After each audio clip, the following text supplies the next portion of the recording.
नमस्ते and welcome to this exciting episode of Sathology debunking mythology. Sathology के इस episode में आपका बहुत बहुत स्वागत है। दो विषयों पे बहुत ही भयंकर डिबेट चल रही है भारत में कि मोदी जी ने ये क्यों अपील किया, 7 अपील की उन्होंने, और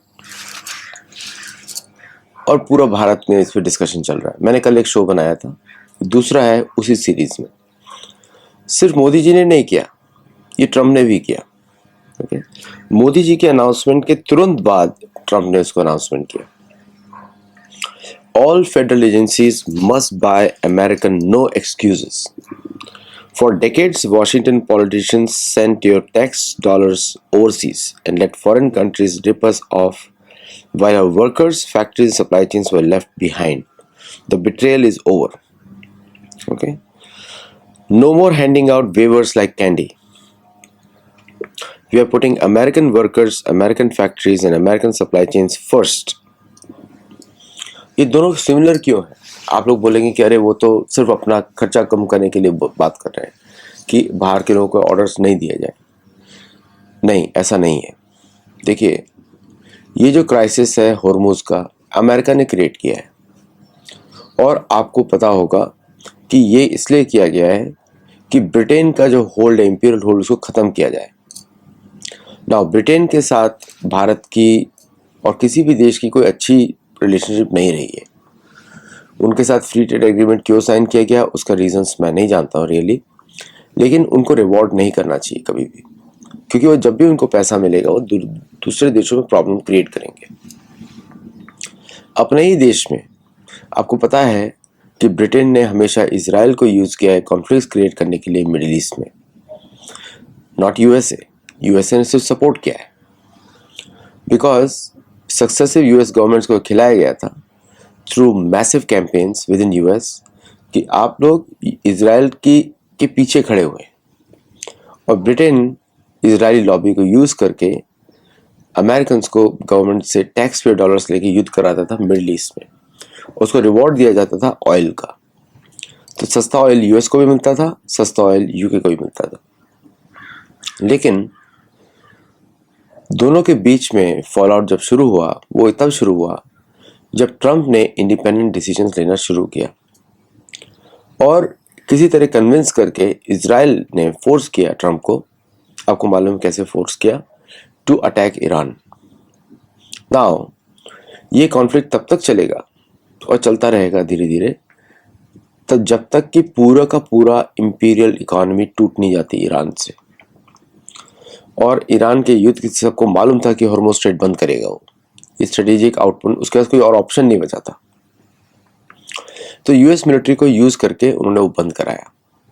ना ये युद्ध जो है तब तक चलता रहेगा जब तक कि पूरी तरह से इंपीरियल कंट्रोल ओवर यूएस खत्म नहीं हो जाता, और वही डीडॉलराइजेशन है। मतलब कि डॉलर उस लेवल पे आ जाएगा जिसमें वो फॉरेन करेंसी, रिजर्व करेंसी बनना बंद हो जाएगा, और डॉलर जो है, यूएस जो है मैन्युफैक्चरिंग शुरू करेगा और फिर वो एक्सपोर्ट करेगा, लेस डिपेंडेंट ऑन चाइना।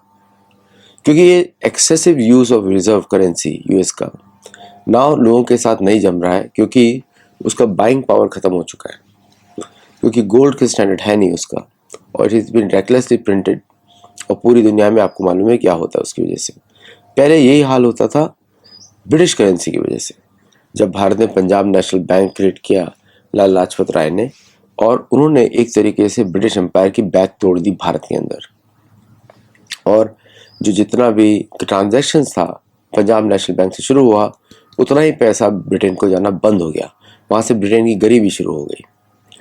इसी तरह ब्रिटेन के जो फाइनेंशियल इंस्टीट्यूशंस हैं वो टूट जाएंगे धीरे धीरे इफ़ दिस कंटिन्यूज। उनका मेजर रेवेन्यू आता है कस्टोडियन बैंकिंग से, custodian banking and also Hormuz strait के जो रेवेन्यूज़ हैं, उस पर जो इंश्योरेंस है वो ब्रिटिश इंश्योरेंस रहती है, और जो मैरीटाइम जो मॉनिटरिंग, इसीलिए यूके जो है maritime UK MTB, maritime UK जो है मैरीटाइम मॉनिटरिंग बहुत करता है, क्योंकि उसका सारा रेवेन्यू जो शिपिंग से आता है।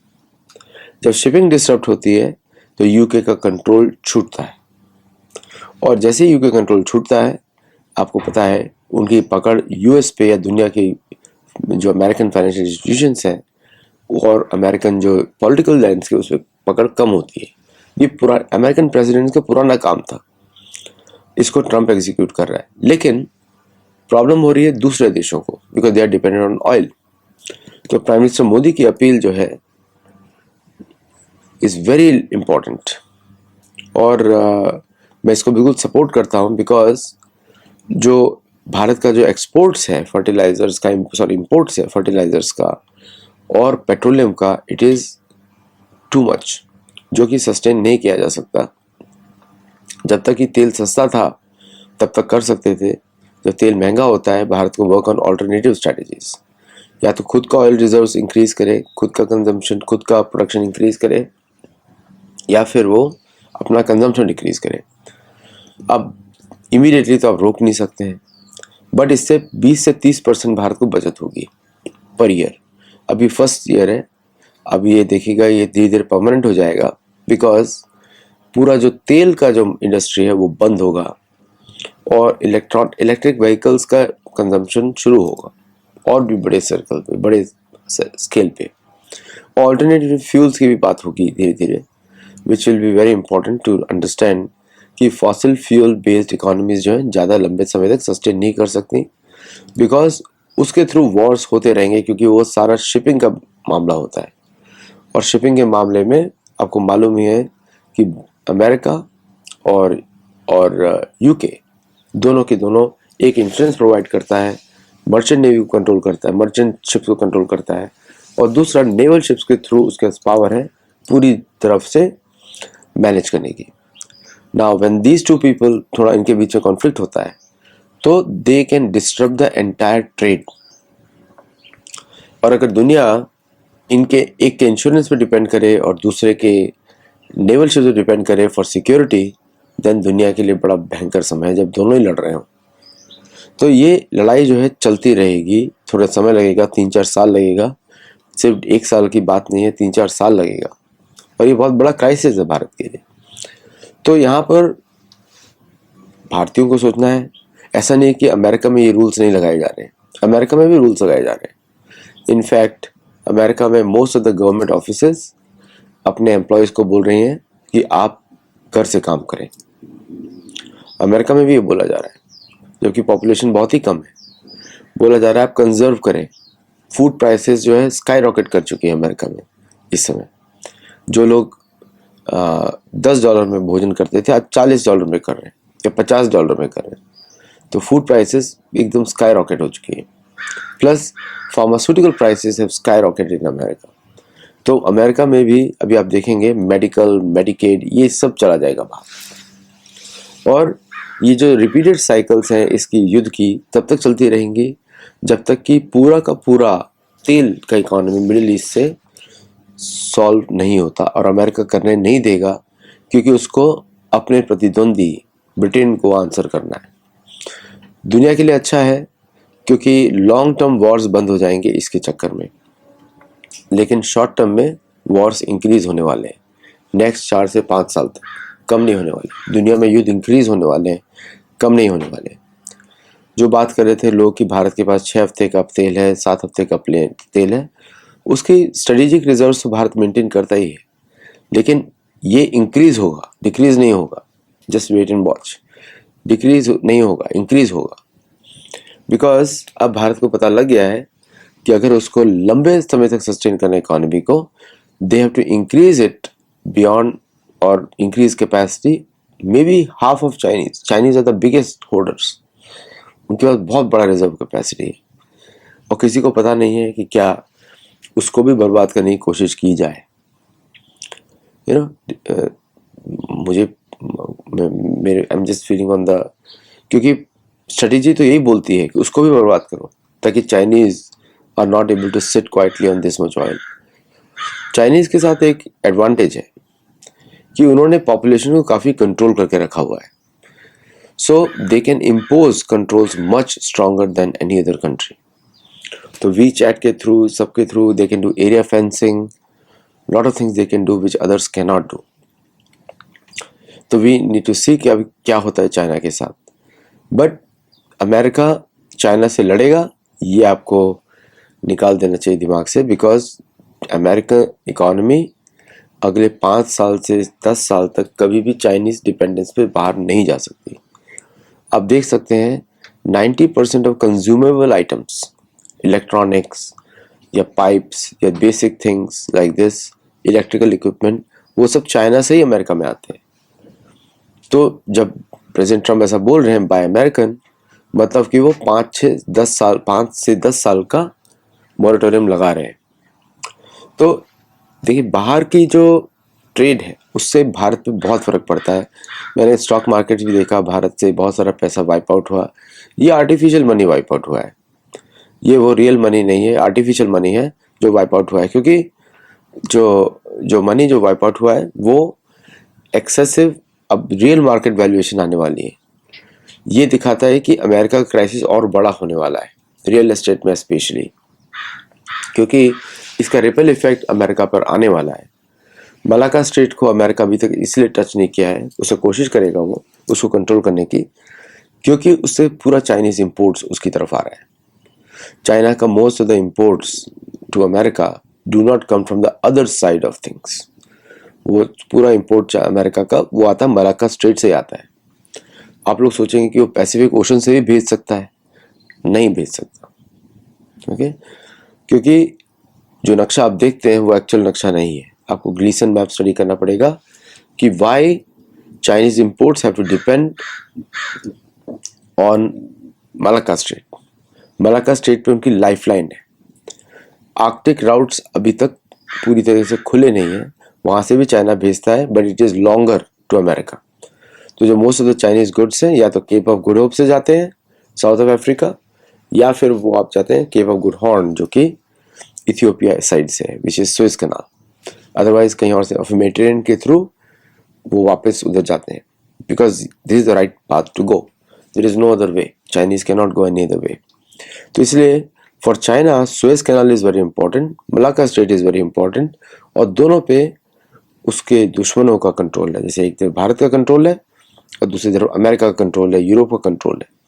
तो for China to sustain, America has to buy, Europe has to buy, Africa has to buy, India has to buy उनके जो चीप गुड्स होते हैं फ्रॉम द फैक्ट्रीज। तो जब प्रधानमंत्री मोदी बोल रहे हैं तो every single replaceable item Bharat के अंदर जो है, जो कि चाइनीज इंपोर्ट्स पर डिपेंडेंट, उसको रिप्लेस किया जाए तो भारत के लिए बहुत अच्छा होगा और भारत की लोकल इंडस्ट्रीज के लिए बहुत अच्छा होगा। और कैसे किया जा सकता है एनवायरमेंटल फ्रेंडली वे, वो तो भारत को डिज़ाइन करना पड़ेगा। तो ये मास चेंजेस हो रहे हैं। तो जस्ट ये मत सोचिए कि अमेरिका ने कोई फ्यूल प्राइसेस को कंट्रोल तो नहीं किया हुआ है, वो तो पास ऑन कर रहा है कंज्यूमर को, और कंज्यूमर ऑफिस नहीं जा पा रहा है। तो अमेरिका में भी सेम रेस्ट्रिक्शंस है। अमेरिका को मैन्युफैक्चरिंग ऊपर नहीं आ सकता विदाउट चाइना, तो इसलिए उसको खोला हुआ है टेम्परेली। बट एज डॉलर का रिजर्व करेंसी स्टेटस चाहता है, वो धीरे धीरे this conflict is going to increase, और शायद फ्यूचर में आर्म्ड कॉन्फ्लिक्ट भी हो सकता है। तो उसमें आप देखते हैं भारत का बहुत सारा डेवलपमेंट हाइपरसोनिक मिसाइल्स में, नेवी में और बाकी सब मिलिट्री इक्विपमेंट्स में बहुत ज़बरदस्त तरीके से चल रहा है, बहुत ज़बरदस्त तरीके से चल रहा है। और कुछ लोग आप लोग सोच रहे होंगे कि भारत का डिफेंस का क्या होगा। That is very well secure, वो रिजर्व सेपरेट रहते हैं और वो अनडिस्क्लोज रहते हैं, तो that you don't even worry. उसको आप सोशल मीडिया पे कैलकुलेट नहीं कर सकते। भारत चाहे तो 10 साल का भी युद्ध लड़ सकता है, समझा। So don't worry about that part. लेकिन मैं सिर्फ बात कर रहा हूँ सिविलियन कंजम्पशन की, नेशनल रिजर्व की। तो इसलिए प्रधानमंत्री की मोदी की अपील अकेले उनकी अपील नहीं है, सेम अपील हुई है इन अमेरिका ऑल्सो, क्योंकि अमेरिका भी तेल ऑयल इंपोर्ट पे डिपेंडेंट है। जो भी बोला जाता है कि America is self sufficient, has the largest reserve, वो पेपर पे है। उसको निकालने की कॉस्ट कितनी है? अगर अमेरिका तेल बेचेगा अपना निकाल के, मतलब अपनी ज़मीन से निकाल के, तो वो तेल जो है इट विल क्रॉस $150 पर बैरल, इतना महंगा होगा, because production cost is very high और refining cost is very high. और दुनिया में इतनी रिफाइनरीज नहीं जो उस तेल को रिफाइन कर सके। लाइक शेल ऑयल, बहुत बड़ी बात की गई थी, बहुत लोगों की ज़मीन खरीदी गई थी, लेकिन nothing happened in the shale oil. So ये ग्लोबल फिनोमेना है, इसको सिर्फ भारत से मत देखिए, इसमें भारतीय पॉलिसीज का कोई गलती नहीं है, मैं किसी को डिफेंड नहीं कर रहा हूँ, आई एम जस्ट टॉकिंग, यहाँ पे एकदम सच बता रहा हूँ। इसमें what Modi ji is doing is the right thing to do. अगर कोई भी और होता करता, आप बोलेंगे कि इलेक्शन की बात क्यों किया, नेचुरली इलेक्शन के बाद ही किया जाएगा, वो लॉजिकल सेंस है, नहीं तो आप लोग वोट ही नहीं देंगे, इलेक्शन के बाद ही किया जाएगा। जो कांग्रेस पार्टी उनको टॉन्ट कर रही है, कांग्रेस पार्टी ने तो गोल्ड गिरवी रख दिया था भारत का, नेशनल 110-120 टन गोल्ड रखा गया था बैंक ऑफ इंग्लैंड में। आपको समझ में आया क्यों? क्योंकि बैंक ऑफ इंग्लैंड से ही सब कुछ कंट्रोल हो रहा था। London was the financial hub for the world. अब ये जो लड़ाई चल रही है अमेरिका की और लंदन की, इसमें उसको तोड़ा जा रहा है। Now different countries will manage it. Bharat अपना खुद का स्टैंडर्ड बनाएगा, बाकी चाइना अपना बना चुका है, भारत भी अपना बना चुका है लिटरली, तो अमेरिका अपना बनाएगा। Means it's a multipolar world, और उसके लिए जो हो रहा है वो जरूरी है, and Bharat is a equal participant in that. Believe me, इस क्राइसिस के बाद, इस क्राइसिस के वक्त भी Bharat will be the fastest economy. Believe me, crisis के बाद भी भारत ग्रो करेगा बहुत जबरदस्त तरीके से, and that's why the infrastructure projects और ये सब प्रोजेक्ट चलते रहेंगे। ओनली थिंग इज, कंज्यूमर से रिक्वेस्ट किया जा रहा है, इस इंपोर्ट बिल को आप बंद करिए, कम करिए, काट दीजिए आधा। Fertilisers can be easily replace by Indian equivalent. जो लोग बोल रहे हैं कि फर्टिलाइजर्स से भारत का फूड सिक्योरिटी चला जाएगा, अल्टीमेट गेम यही है, अल्टीमेट गेम अटैक भारत के ऊपर यही है कि भारत की फूड सिक्योरिटी चली जाए। जैसे ही भारत की फूड सिक्योरिटी चली जाएगी, they will rule Bharat again. यही अल्टीमेट गेम है। लेकिन अभी इनके आपस की लड़ाई में भारत को अपनी फूड सिक्योरिटी बचानी है, और फर्टिलाइजर से लैंड उपजाऊ नहीं बनती। तो यहाँ पे भारत को के पास विकल्प अभी ये होंगे कि थोड़ी और लैंड एक्वायर करनी पड़ेगी फूड प्रोडक्शन के लिए, वाटरवेज को सिक्योर करना पड़ेगा। बिकॉज ये जो डिसरप्शन का टाइम है, मतलब ये है इस win loose, I win you lose, ये वेस्टर्न फिलॉसफी इस समय। और दोनों देशों के जो अनबन चल रही है, जो अमेरिकन मीडिया में वाइडली रिपोर्ट किया गया है अमेरिका और यूके के बीच में, वो लड़ाई 3 साल तक मिनिमम चलेगी, उसके बाद कोलैप्स करेगी, और जो शॉर्टेज क्रिएट होगी, दुनिया में बहुत भयंकर युद्ध की आशंका बनती है for protecting the economic independence of the west. The western economic independence is totally dependent on Asia, totally. तो इसलिए उनको एशिया की तरफ आना ही पड़ेगा। और वहाँ की लोकल पॉपुलेशन का क्या होगा, वेस्टर्न कंट्रीज़ की, यहाँ पे बहुत बड़े स्तर पे फाइनेंशियल ब्रेकडाउन दिखता है। बिकॉज जो बोला जा रहा है सोशल मीडिया पे वो वास्तविकता में नहीं है। मैन्युफैक्चरिंग नहीं मूव कर सकती अमेरिका में unless America tries to control Asia. तो सिक्योरिटी और फाइनेंशियल्स, क्योंकि सबसे पहले फाइनेंशियल अटैक्स होते हैं, ये एक तरीके से आप मान लीजिए सैंक्शंस है, इनडायरेक्ट ग्लोबल सैंक्शंस है against Bharat, against China, against Russia. आपने तेल का सप्लाई रोक दिया, तो अगर मिडिल ईस्ट के कंट्रीज आपस में लड़ना बंद कर दे and come on a peaceful settlement with India, ये सिचुएशन रिवर्स हो सकती है। लेकिन अगर वो आपस में लड़ते रहेंगे तो कोई दूसरी बिल्ली आके खा के उनको जाएगी। तो मिडिल ईस्ट के लिए बड़ा चैलेंजिंग टाइम्स है। आपको बता दूं, कल यूएई ने अटैक किया तेहरान के ऊपर, ईरान के अटैक्स चल रहे हैं कंटिन्यूसली, एक भी बेस नहीं बचेगा अमेरिकन बेस उधर। America will have to retreat, और जैसे अमेरिका रिट्रीट होता है, सुएज कैनाल से रिट्रीट होता है, तो यहाँ पे कहीं ना कहीं किसी देश को तो प्रोएक्टिव करना ही पड़ेगा। या तो आप भुगतते रहे, अपनी जनता को परेशान करते रहे, या आप फॉरेन में जाके एक्शंस लें उसको सिक्योर करने के लिए। ऑप्शंस बहुत ही कम बचते हैं। सो wait for 2 more years, 3 more years, और ये प्रॉब्लम्स धीरे धीरे सॉल्व होंगी। अल्टीमेटली मुझे दिख रहा है कि 2032 के बाद things will become way more normal. 6 साल अगले बहुत परेशानी वाले हैं। थैंक यू वेरी मच, नमस्ते। प्लीज़ सब्सक्राइब, लोगों को बताइए, शेयर करिए वीडियोस को मैक्सिमम, ताकि मैक्सिमम लोगों तक पहुँचे, हमारा व्यूअरशिप भी बढ़े, और आप हमारे मेंबर्स बनते हैं तो आप हमको सपोर्ट करते हैं। सो थैंक यू, नमस्ते, and I will see you in the next show. Thank you.